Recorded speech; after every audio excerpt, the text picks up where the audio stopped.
Tidur malam sudah cukup namun masih kerap mengantuk di siang hari? Mungkin Anda mengalami hipersomnia.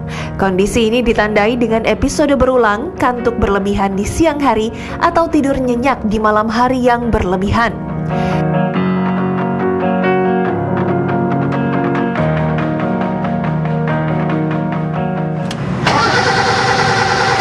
Gangguan ini sendiri tidak mengancam nyawa, namun bisa menimbulkan konsekuensi serius seperti kecelakaan mobil yang disebabkan tertidur saat mengemudi.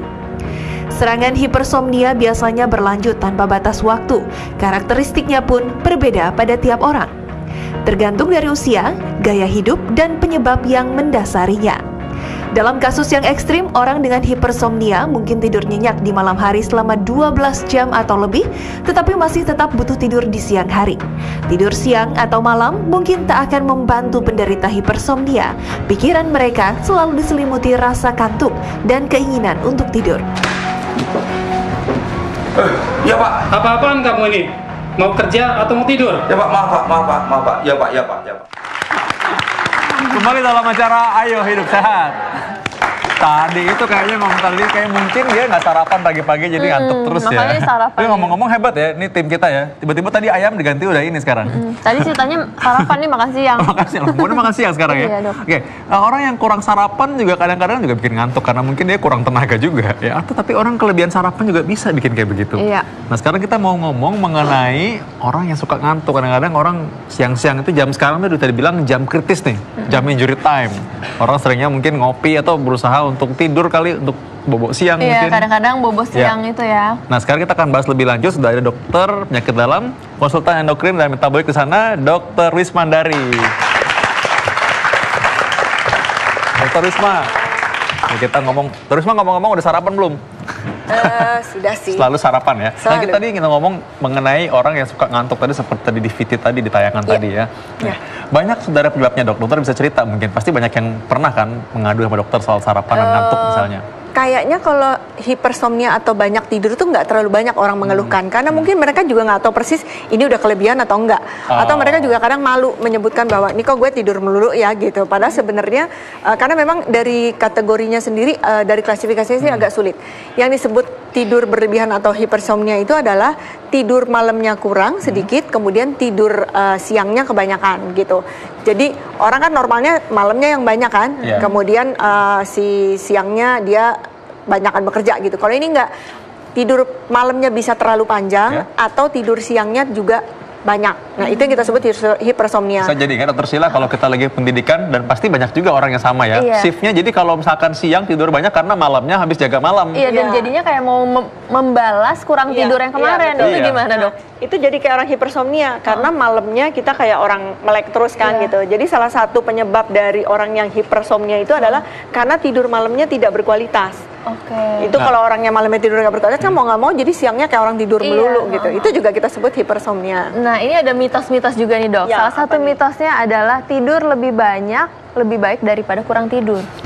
Mitos, karena dua-duanya nggak baik gitu. Tidur kebanyakan akan mengakibatkan banyak sekali efek-efek metabolik, tapi tidur kurang juga akan mengakibatkan efek-efek metabolik yang tidak baik. Walaupun efeknya berbeda ya, tapi sama-sama nggak baik. Ada yang menghubungkan tidur lebih banyak itu berhubungan dengan katanya angka kejadian obesitas atau kegemukan, juga angka kejadian penyakit-penyakit metabolik seperti tadi dokter bilang. Sepertinya bisa dibolak-balik ya. Misalnya orang yang diabetes itu kalau gulanya ketinggian dia akan lebih banyak tidur. Tapi gula rendah juga bisa bikin tidur terus. Kebalikannya orang yang tidur terus, tidurnya kepanjangan, hipersomnia, itu juga akan mengakibatkan faktor risiko terjadinya hipersomnia lebih besar gitu. Jadi saling bolak-balik ya gitu. Oke. Nah mitos nomor 2 nih dok. Bisa perdarahan hebat saat melahirkan jika terlalu banyak tidur saat hamil. Jujur saya tidak melihat ini sebagai suatu fakta ya gitu. Tapi saya juga belum berani bilang bahwa ini mitos betul karena penelitiannya rasanya belum established. Oke. Ini lucu juga sih kalau banyak tidur ketika hamil ya. Mungkin ketika melahirkan ketiduran gitu ya. Banyak darahnya Jadi mulesnya lupa ya, bisa ketiduran ya. Lalu yang berikutnya tuh ada kesulitan mengingat katanya kalau orang tidur kebanyakan. Iya, jadi efek-efek orang yang tidurnya terlalu banyak itu memang nggak enaknya adalah orangnya sulit konsentrasi, kemudian orangnya juga mudah gelisah gitu ya, lebih hipersensitif. Yang paling mengganggu, paling nggak enak tuh misalnya udah sampai muncul halusinasi, itu juga nggak bagus. Dan yang nggak enak untuk pasien adalah pada saat orangnya hipersomnia, suatu saat dia akan mengalami gangguan sosial. Karena kan dia siangnya tidur, jadi kerjanya nggak bagus. Gitu Kayaknya ya? di video tadi ya, jadi dimarahin sama bosnya gitu. Nah kalau sudah pada saat pada tahap itu bisa menyebabkan orangnya jadi depresi. Jadi orang yang depresi bisa jadi tidur kebanyakan, tapi kebalikannya orang yang tidur kebanyakan bisa juga jadi depresi. Bisa jadi siklus juga ya dok ya? Jadi kayak bolak-balik ya gitu. Dia nggak bisa, dia tidurnya kebanyakan karena dia tadinya depresi, tapi ternyata dengan tidur melulu depresinya makin berat. Gitu. Nah, mitos yang berikutnya katanya tadi kalau banyakan tidur bikin kepala pusing. Iya betul, karena tentu kita semua orang memerlukan waktu tidur yang cukup. Nah lagi-lagi waktu tidur cukup untuk orang-orang berbeda-beda. Yang pasti makin berumur seseorang, waktu tidur seseorang itu akan berkurang. Jadi kalau anak-anak mungkin butuh tidurnya bisa sampai 8 jam sampai 10 jam, sedangkan kalau yang sudah berumur seperti saya mungkin ya cukuplah 6 jam gitu cukup gitu. Tapi memang berapa persisnya satu orang membutuhkan tidur itu tidak ada batasan persisnya. Iya, memang gitu. sampai sekarang masih belum ada sih ya persisnya berapa jam ya. Orang bilang 8 jam, orang bilang 7 jam. Tapi rata-rata sih memang orang bilang 6 sampai 7 jam ya katanya. Makanya hipersomnia nggak ada yang bilang kalau tidurnya lebih dari 10 jam itu namanya hipersomnia, nggak ada tuh. Saya nggak pernah melihat definisinya orang hipersomnia itu kalau tidur lebih dari berapa jam gitu, nggak ada. Jadi relatif ya? Relatif nggak ada. Iya betul, relatif. Yang pasti tidur malamnya kepanjangan atau tidur siangnya kebanyakan. Orang kan tidur siang biasanya paling sejam 2 jam gitu. Ini tidur siang bisa sampai 8 jam, 5 jam lah, itu kan aneh ya. Nah itu hipersomnia gitu. Nah, apalagi kalau orang tidur ketika dia cenderung sedang bekerja, lantas dia tiba-tiba tertidur gitu. Kan ada juga orang dengan ada. Jadi kalau kita mau bagi sebenarnya penyebabnya itu ada 2. Penyebabnya bisa karena primer, bisa juga karena sekunder. Kalau primer itu sebenarnya penyebabnya adanya di otak ya, di kepala gitu. Nah, ini jarang sekali sebenarnya terjadi. Mungkin nanti bisa dibahas lebih dalam oleh teman kita dari neuro ya. Nah, kalau dia penyebabnya di otak ya tentu kita perbaiki itunya. Yang banyak justru yang sekunder. Kalau sekunder itu penyebabnya bisa hampir tidak terhitung saking banyaknya gitu ya. Tadi kita udah nyebut beberapa ya, misalnya diabetes tadi, kemudian juga orang yang depresi, kemudian orang yang punya sakit-sakit tertentu, misalnya orangnya ada sakit tiroid, sakit tiroidnya hipotiroid, itu juga dia bawaannya ngantuk tuh, bisa tuh lagi ngomong tiba-tiba tidur ya. Nah, ini menarik banget nih, karena saya kira pasti banyak juga orang yang mungkin tidak menyadari bahwa dia menderita penyakit yang khusus, yang kronis, mungkin, dan dia cedarnya cuman ngantuk tidur aja. Kita akan bahas satu lagi, tetap dalam acara Ayo Hidup Sehat.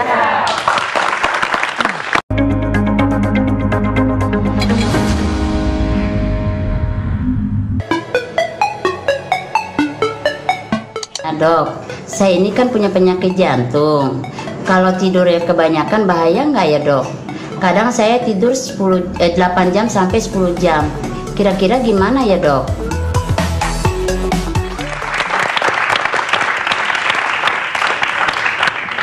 Oke, kita kembali bersama dalam acara Ayo Hidup Sehat. Nah, kita kali ini sudah kehadiran Dr. Ziki, seorang spesialis saraf. Halo Dr. Ziki. Halo. Kita lagi bahas mengenai orang yang cepat ngantuk misalnya, orang banyak tidur misalnya ya. Nah, tadi mengenai pertanyaan Facebook ya, orang yang katanya orang sakit jantung, tapi gimana kalau kebanyakan tidur? Sebenarnya kalau misalkan orang sakit jantung, kita tentu bisa periksa fungsi jantungnya dan kapasitas fungsionalnya. Artinya seberapa jauh orang ini bisa beraktivitas, dan tentunya harus beraktivitas. Karena banyak tidur juga berhubungan dengan risiko penyakit jantung yang lebih berat, bisa juga risiko untuk kematian juga lebih tinggi. Tentunya harus tetap beraktivitas ya Dr. Ziki ya. Ya sama juga seperti halnya kalau misalkan orang mungkin ada penyakit saraf tertentu yang menyebabkan orang suka ngantuk dan kebanyakan tidur, dokter. Iya, jadi memang ada yang namanya hipersomnia, kita bilang tadi disebut oleh Dr. Isma ya. Jadi itu ngantuknya di tempat di waktu-waktu yang seharusnya orang nggak ngantuk. Ya, seperti itu kasarnya. Tapi kalau kita bicara tentang tidur, ya kan, itu adalah suatu mekanisme tubuh atau ada fisiologisnya, ada setelannya, ada settingannya yang memang normalnya orang tidur seperti ini, ada tahapannya. Nah, kadang tahapannya ini yang mekanisme tidurnya ini yang terganggu. Nah, mengenai tahapan-tahapan ini kayaknya menarik nih. Kita harus segera ke LCD. Coba kita lihat ya. Dr. Ziki, Di sini nih kita ada lihat gambaran otak nih, dan kita lihat bagaimana otak ini sebenarnya punya ritme sendiri ya dokter ya. Betul. Jadi kalau kita bicara tidur, sebenarnya tidur itu nggak cuman kita merem terus tidur udah blank, nggak gitu ya. Jadi ketika kita tidur itu ada yang namanya aktivitas listrik otak juga diaktifkan di sana. Kesannya kita tidak berpikir apa-apa, tapi otak itu tidak pernah berhenti bekerja ya. Bahkan ketika tidur pun. Jadi ketika kita tidur itu, ini adalah 3 tempat yang sering aktif atau terlibat ketika kita sedang tidur. Yaitu yang namanya korteks oksipital, ada yang namanya corpus geniculatum, dan ada yang namanya pons. Ini apa? Ini adalah titik-titik tempat mengatur zat kimia yang diperlukan ketika tidur. Jadi normalnya gini, kita bisa bangun karena ada zat kimia di otak namanya neurotransmitter yang bisa mengeksitasi, membangunkan kita, sehingga kita jadi jadi sadar penuh, merangsang gitu ya, merangsang. Ya, maksudnya ya. Tapi di satu sisi ada zat kimia yang menginhibisi atau menekan. Ya, ketika yang menekan lebih dominan, maka akan terjadi proses yang namanya tidur. Dan ketika tidur itu juga, contoh dari gambar ini ya, ini kenapa di daerah belakang kena, ini adalah untuk mekanisme mimpi pun bisa dari sini. Ya, jadi pusat penglihatan itu ada di daerah belakang yang namanya occipital cortex ini, namanya pusat penglihatan, yang normalnya kalau kita ngelihat akan diterjemahkan di sana. Tapi kan kalau kita tidur sebenarnya kan kita tidak melihat apa-apa. Nah, tapi ketika kita tidur, yang namanya geniculate ini, dia akan mencetuskan suatu rangsangan yang berupa mimpi yang akhirnya diterjemahkan di otak bagian belakang. Itu jadi makanya kalau orang mimpi kesannya nyata ya. Seolah-olah melihat, padahal kan orang tidur merem ya. Nah itu, jadi alasannya seperti itu. Boleh kita lihat slide berikutnya lagi? Dan sebenarnya orang itu punya irama sirkadian ya dok. Jadi betul. Ada waktunya di mana dia memang terjaga, ada waktunya di mana dia memang cenderung untuk mengantuk. Betul. Oke dok. Dan irama sirkadian itu tadi terkait dengan detak jantung dan segala macam ya. Ini yang sering terjadi pada orang yang sering mungkin pilot ya. Jadi ada jet lag seperti itu ya. Oke. Ini adalah tahap tidur, boleh kita lihat sini ya. Jadi ini secara gampangnya orang tidur itu memiliki 2 tahap. Ada yang namanya tahap non REM. REM itu adalah gerakan matanya cepat gitu ya. Kalau REM ini gerakan matanya cepat. Jadi ada yang tidak bergerak matanya, ada yang bergerak matanya. Normalnya ada 4 siklus ketika kita tidur ya. Satu siklus putaran ini kurang lebih sekitar 90, 70 atau 90 menit ya. Dan selama tidur malam bisa berulang siklus ini sekitar 4 sampai 5 kali. Dok, dan kalau saya lihat gambar kayak gini, saya juga pengen tidur sih kalau baca nih. Gampangnya gini, ada fase yang matanya tidak bergerak, itu namanya N1, N2, N3. Di sini kadang ada, kita lihat gambar sebelah sana tuh. Yang gini ya? Ya, mungkin kalau kita baru mulai tidur kayak ada perasaan kayak jatuh, nah gitu kan ya. Gitu ya? Rasanya kayak jatuh. Nah itu adalah kita masuk fase tidur yang ini. N1. Kemudian makin lama tidur turun ke N2. Turun ke N3, semakin N-nya makin dalam sini, orangnya lebih sulit dibangunin. Dan dia biasanya nggak bergerak gitu dok? Ini masih bergerak.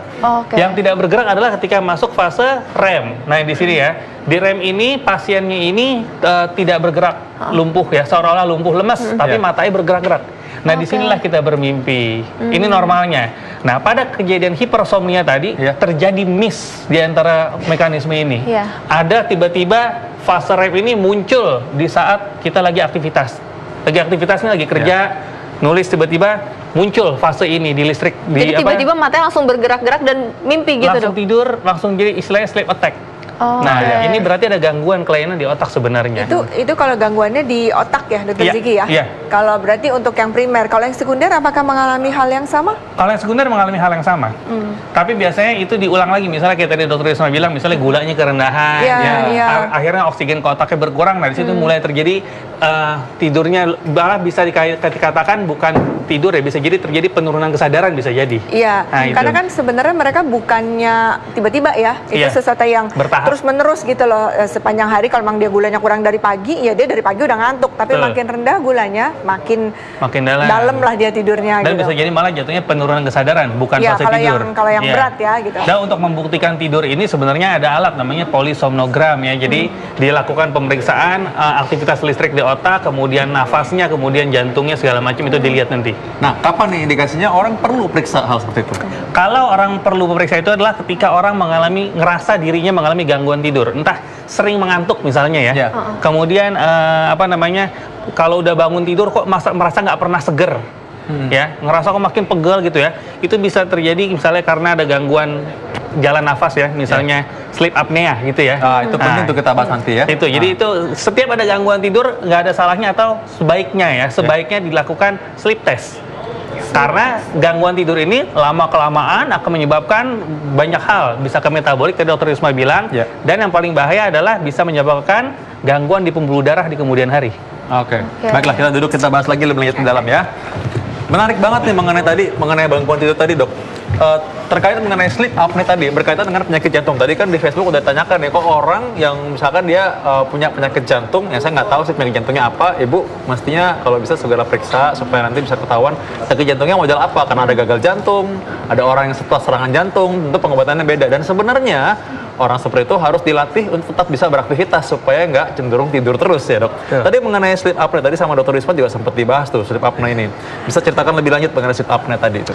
Jadi sleep apnea itu kan sebenarnya bahasa gampangnya adalah mendengkur ya. Tapi mendengkurnya bukan mendengkur biasa, tapi mendengkur di sini ada fase tidak bernafas. Nah ini penting nih, banyak orang mungkin ketika tidur katanya yang ngomong itu pasangannya bilang, ini kalau tidur ya, Dok ya, suka tiba-tiba gitu, tiba-tiba kebangun aja ya, kayak lidahnya ketelan katanya gitu. Iya, jadi mampet biasanya karena satu bentuk anatomi ya. Yang kedua obesitas. Yang ketiga bisa ada karena gangguan di daerah THT bisa jadi ya. Itu jadi secara normal ketika kita tidur tadi fase yang REM tadi kan otot semua melemah, termasuk otot di saluran nafas ini. Yang di situ yang dikhawatirkan lidahnya jatuh ke belakang sehingga mampet. Jadi kita nggak ada fase tidak bernafas. Nah itu yang jadi masalah. Nah mungkin masyarakat penasaran nih, Dok, kalau misalnya menemukan kasus seperti itu, apakah harus langsung dibangunin atau gimana? Sebaiknya dibangunin ya. Karena kan kita nggak tahu berapa lama. Dan kalau terus-terusan dibangunin terus atau gimana? Iya, kalau terus-terusan harus segera dilakukan sleep test tadi. Sleep test tadi. Mungkin salah satu yang bisa digunakan adalah tidurnya jangan terlalu flat ya, jangan terlalu rata gitu. Karena dengan kita agak sedikit pakai bantal yang agak tinggi, itu penutupannya jadinya tidak total gitu loh. Tapi memang itu harus ke dokter sih. Dan karena ke samping tidurnya kan kalau ke samping bisa itu memang terapi satu-satunya memang harus dilakukan operasi ya, mau nggak mau ya, kalau emang yang berat sekali itu harus dioperasi. Untuk penggunaan alat tertentu ada CPAP yang bisa membantu. Lain kebetulan Dr. Risma udah jawab nih, Dr. Risma. Mungkin Dr. Risma bisa memberikan tip atau pesan-pesan pada masyarakat apa yang harus dilakukan apabila merasa bahwa ini kok tidurnya kayaknya agak terlalu berlebihan nih, Dok. Yang pertama sih kita lihat dulu, emang benar ini tidur berlebihan atau memang dia banyak aktivitas di malam hari sehingga siangnya banyak tidur. Karena yang lebih dibahas pada hipersomnia itu sebenarnya tidur siang hari, itu yang aneh kan gitu. Kalau tidur malam ya itu biasa gitu loh. Jadi harus dilihat dulu aktivitas hariannya dia bagaimana. Kalau memang aktivitas di hariannya dia malamnya banyak bekerja sehingga siangnya tidur, ya itu nggak hipersomnia juga gitu, itu nggak apa-apa gitu. Tapi kalau misalnya udah malamnya tidurnya panjang, siangnya juga tidur lagi, nah itu kan aneh gitu.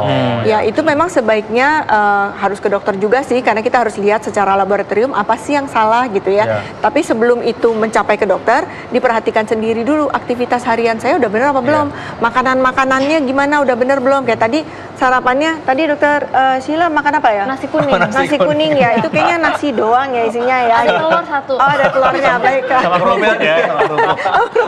Ada telur satu loh. Jadi kalau memang banyakkan karbohidratnya, itu memang cenderung ngantuk. Kenapa? Karena karbohidrat itu akan mencetuskan suatu zat di otak yang serotonin yang akan membuat orangnya cenderung lebih rileks. Jadi itu juga harus diperhatikan, apa makan paginya kebanyakan karbohidratnya. Terutama sumbernya tadi karbohidrat nasi sebenarnya, nasi putih ya, nasi merah atau gandum gitu kan. Itu kan sering apa ya, ketoprak tadi ada ya gitu, yang isinya mungkin cuman apa sih, bihun sama lontong sama kacang gitu kan gitu. Jadi itu juga harus diperhatikan. Perhatikan itunya dulu, kalau itu udah diperbaiki tidak ada perbaikan, nah silakan datang ke dokter.